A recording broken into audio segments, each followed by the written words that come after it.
Okay, let's clarify that last read, Spirit. It's almost as if there was some sort of opponent. The Fool card is facing the Queen of Swords in the upright. This is letting go, investing in, or some sort of instability when it comes to the workforce or environment. Let's try to do a little guesswork here. This adds to a 12 in the reverse. I understand that to be the 3 in the reverse. That's out of a house of employment or a household.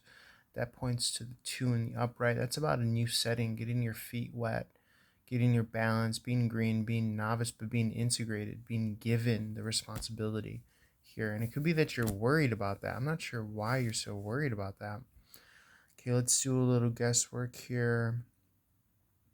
Um, because I feel as though it's going to lead to the 9 of Pentacles, which is financial freedom, independence, abundance. You remember that 2 that we reduced here adds to the 7. That's a 9. 9 is one of the best cards, if not second to the best, to the 10 of Pentacles here.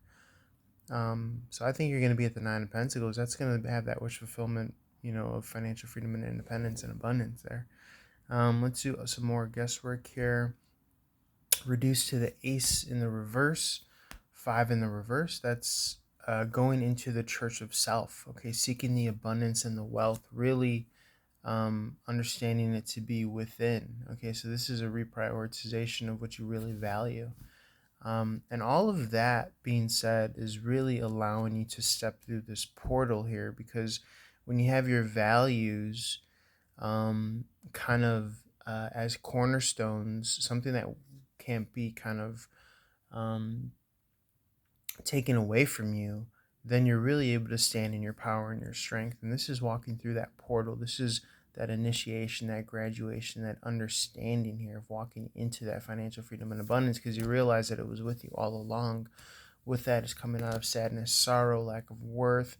Again, remember we jumped over that with the Fool card here in the reading just before this, and I'm seeing that you're jumping over this because this is a big evaluator energy. So when this was coming across the Fool card, you're so confident now, and you realize that no matter how stern or no matter how this plays out, this person can't judge you. This person can't diminish your value, because it's called self-worth.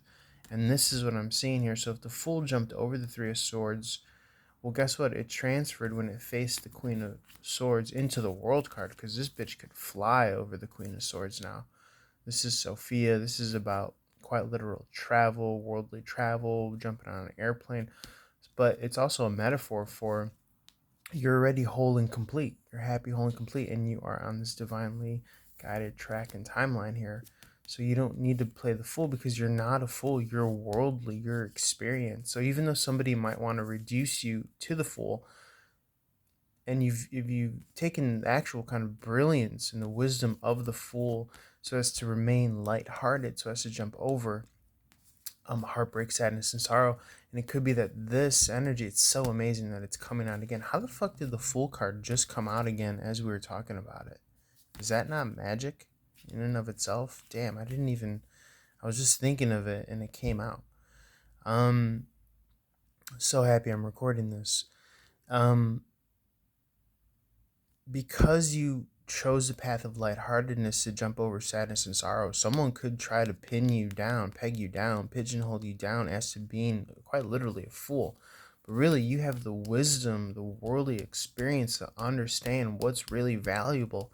It's not about being tight ass, buttoned up, fucking you have ulcers and all sort of sicknesses because you're so fucking taking everything so seriously. So it's such a beautiful period. Not to mention, this is the beginning of the tarot and this is the end of the tarot. So this is quite apropos, quite rightly so, a full cycle here. No pun intended, but a full cycle. Full, Full, Fool.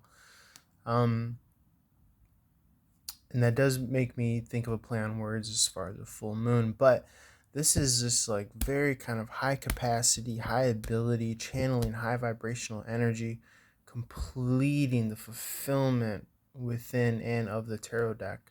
But firstly, mainly within yourself, that sense of fulfillment here.